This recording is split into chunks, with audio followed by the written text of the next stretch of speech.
Assalamualaikum warahmatullahi wabarakatuh.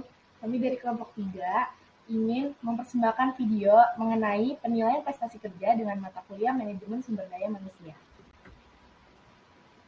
Di sini saya bersama kedua rekan saya, yaitu saya sendiri Adisti Cewigati, saya Diva Tasya Adria Reski, dan saya Reski Pemata Putri Rahman. Di sini kita masuk yang pertama, yaitu pengertian penilaian prestasi kerja itu sendiri. Penilaian prestasi kerja atau dalam bahasa asing, performance appraisal adalah suatu proses yang digunakan pimpinan untuk menentukan apakah seorang karyawan melakukan pekerjaannya sesuai dengan tugas dan tanggung jawabnya. Nah, di sini peran manajer lah atau peran atasan yang bertugas untuk melakukan penilaian atas karyawannya, apakah karyawannya sudah melakukan tugas dan tanggung jawabnya dengan baik atau belum. Lalu di sini kita masuk ke tujuan penilaian prestasi kerja. Di sini terdapat 5 poin. Yang pertama, pengembangan. Pengembangan yang dimaksud adalah pengembangan dari segi karyawannya. Misalkannya, di dalam tugas dan tanggung jawab karyawan, diperlukan pengembangan untuk bisa manajer menilai apakah karyawan tersebut sudah melakukan tugas dan tanggung jawabnya dengan baik atau belum. Dan pengembangan di sini juga berlaku pada visi misi perusahaan. Jika terdapat karyawan yang berhasil untuk meningkatkan performa atau penilaian perusahaan tersebut, maka karyawan tersebut bisa dinilai baik. Lalu yang kedua ada pemberian rewards. Pemberian rewards di sini bisa berupa upah, gaji tambahan, atau uang lemburan. Maka dari itu, jika terdapat karyawan yang sudah melakukan tugas dan tanggung jawabnya dengan baik, maka peran atasanlah berhak untuk memberikan tunjangan, upah, atau uang lemburan untuk karyawan yang sudah melakukan tugas dan tanggung jawabnya dengan baik. Lalu yang ketiga ada pemberian motivasi. Pemberian motivasi ini bertujuan untuk memberikan semangat yang lebih untuk karyawan. Jadi ketika karyawan sudah mengalami stres yang berlebih ataupun mengalami beban yang tidak bisa dihandle lagi, maka disinilah peran atasan atau sesama karyawan memberikan motivasi agar kedepannya karyawan bisa meningkatkan skill-nya atau meningkatkan minatnya untuk melakukan kerja yang lebih bagus lagi. Lalu yang keempat, ada perencanaan SDM pemberian kompensasi. Di sini peran SDM contohnya dari HR, manajer, bisa merencanakan kompensasi apa sih yang berhak diberikan untuk karyawan yang memiliki penilaian prestasi yang baik. Lalu yang terakhir ada sarana komunikasi. Sarana komunikasi ini bisa terjadi antara atasan dengan bawahan ataupun karyawan dengan karyawan.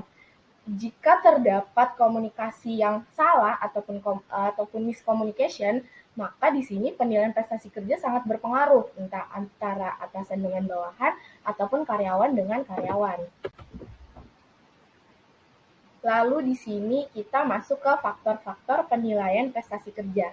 Di sini ada 5 poin. Yang pertama motivasi. Sudah disinggung di slide sebelumnya, pemberian motivasi ini sangat berpengaruh terhadap tujuan dan faktor-faktor penilaian prestasi kerja. Lalu yang kedua tingkat stres. Tingkat stres di sini tingkat stres dalam karyawan, seperti misalnya banyak karyawan yang sampai lembur untuk mengerjakan pekerjaannya. Nah, dari situlah karyawan harus menghandle stresnya. Jadi kalau misalkannya tidak bisa menghandle stresnya, dia bisa keteteran pekerjaannya dari pekerjaan satu ke pekerjaan yang lainnya, maka dari itu penilaian prestasi kerja sangat berpengaruh. Lalu yang ketiga kondisi fisik pekerjaan. Kondisi fisik pekerjaan di sini bisa dengan jabatannya ataupun kondisi fisik karyawan itu sendiri.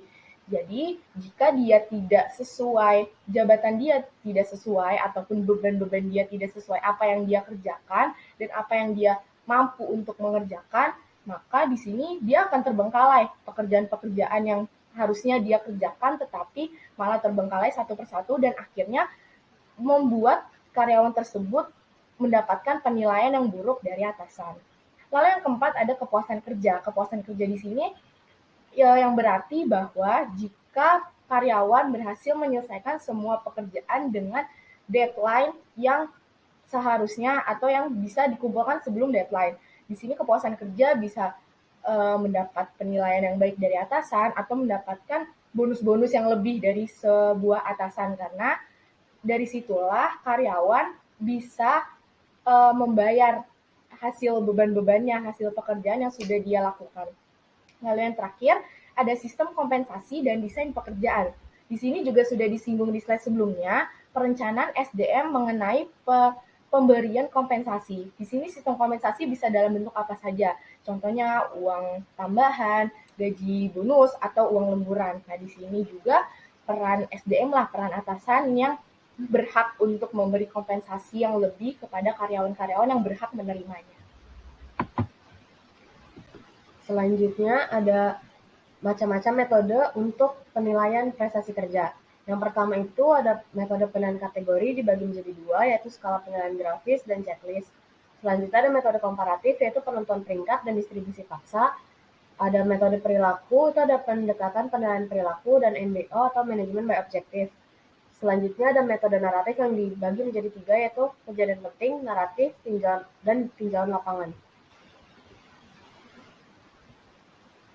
Yang pertama itu ada metode penilaian kategori. Metode penilaian kategori itu metode paling sederhana untuk menilai kinerja dan juga yang membutuhkan seseorang manajer untuk menandai tingkat kerja karyawan pada formulir khusus yang dibagi ke dalam kategori kinerja. Tadi pada metode penilaian kategori itu ada skala penilaian grafis dengan checklist. Nah, untuk yang skala penilaian grafis itu skala yang memungkinkan penilai untuk memindai kinerja keuangan. Sedangkan untuk checklist itu alat penilaian kinerja yang menggunakan daftar pernyataan atau kata-kata yang diberi tanda oleh penulisnya. Selanjutnya ada metode penilaian komparatif. Metode ini metode yang memerlukan para manajer untuk membandingkan secara langsung kinerja karyawan mereka terhadap satu dengan yang lainnya. Tadi untuk penilaian kategori komparatif juga dibagi dua, yaitu ada penentuan peringkat sama distribusi paksa. Untuk penentuan peringkat itu menentukan daftar semua karyawan dari yang tertinggi sampai yang terendah dalam kinerjanya. Dan selanjutnya ada distribusi paksa, itu metode penilaian kinerja di mana penilaian karyawan itu didistribusikan sepanjang kurva berbentuk lonceng. Maksudnya itu, jadi dibagi jadi beberapa kelompok gitu untuk kurvanya dari yang paling rendah sampai yang paling tinggi. Maksudnya tuh yang paling rendah itu seperti yang kurang memuaskan, sampai yang paling tinggi itu yang karyawan yang paling menonjol gitu. Lalu selanjutnya ada metode perilaku atau tujuan. Untuk metode atau perilaku tujuan ini untuk mengatasi kesulitan metode-metode yang sebelumnya. Nah, yang pertama itu ada pendekatan penilaian perilaku, yaitu menilai lebih pada perilaku karyawan dibandingkan sama karakteristik yang lainnya. Yang kedua itu ada MBO atau Management by Objective, yaitu menentukan tujuan-tujuan kinerja yang telah disepakati oleh seorang karyawan dan manajernya untuk dicapai dalam jangka waktu tertentu. Dan yang terakhir ada metode naratif, yaitu metode yang menguraikan tindakan karyawan dan juga dapat mengindikasikan penilaian aktual. Nah, untuk metode naratif tadi dibagi tiga kan, ada kejadian penting, esai, sama tinjauan lapangan. Untuk kejadian penting itu, manajer menyimpan catatan-catatan tertulis mengenai tindakan karyawan, baik yang menguntungkan maupun tidak menguntungkan selama periode penilaian. Untuk esai, penilaian ini berbentuk bebas yang mengharuskan manajer untuk menuliskan esai pendek yang menguraikan kinerja setiap karyawannya selama periode penilaian. Yang terakhir itu ada tinjauan lapangan. Kalau tinjauan lapangan ini lebih berfokus pada siapa yang melakukan evaluasi dalam penggunaan metode ini. Selanjutnya di sini ada kesalahan-kesalahan yang terjadi di dalam penilaian prestasi kerja. Yang pertama itu ada efek halo. Kesalahan ini dilakukan karena hanya menggunakan satu faktor dalam menilai kinerja seorang karyawan. Misalnya, seorang karyawan memiliki kesetiaan tinggi kepada manajernya. Lalu manajer memberikan penilaian tinggi tanpa memperhatikan faktor lain. Suatu kemungkinan terjadi seorang karyawan itu bisa baik dalam kesetiaan, tapi belum tentu baik pada faktor lain.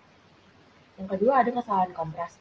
Kesalahan ini dilakukan karena membandingkan kinerja seorang karyawan dengan karyawan lain, bukan berdasarkan standar kinerjanya.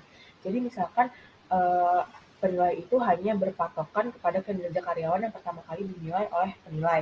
Bila karyawan yang pertama kali dinilai ini sudah sangat baik, maka karyawan dengan kinerja rata-rata akan dikategorikan ke kategori yang rendah.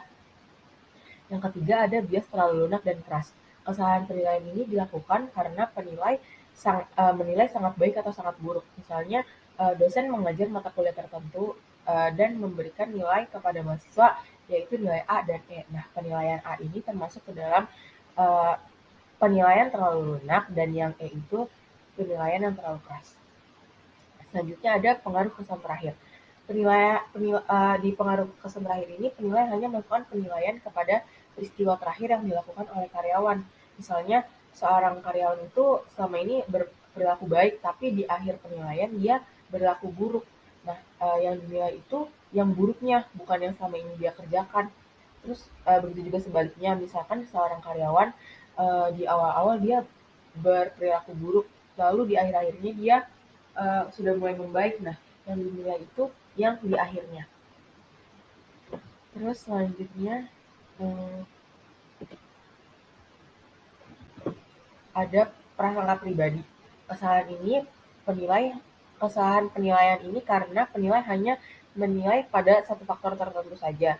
Misalnya kayak eh, si seorang karyawan pria memberikan penilaian baik kepada seorang karyawan wanita karena dia menyukai karyawan wanita tersebut, misalkan karena berparas cantik atau gimana, jadi karyawan yang cowoknya ini menilai lebih lah karyawan wanitanya.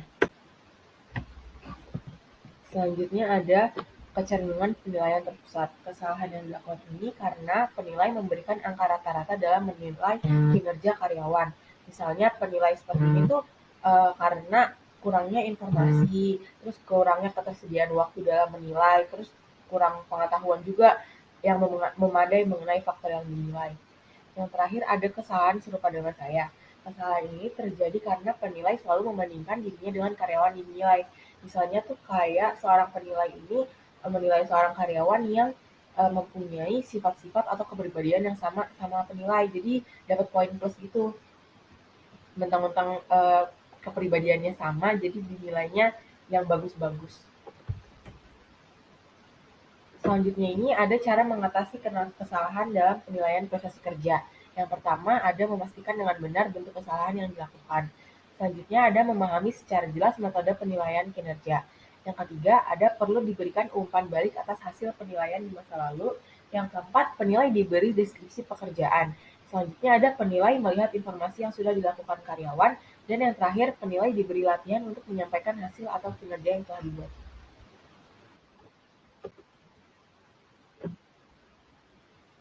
Sekian pemaparan mengenai materi penilaian prestasi kerja.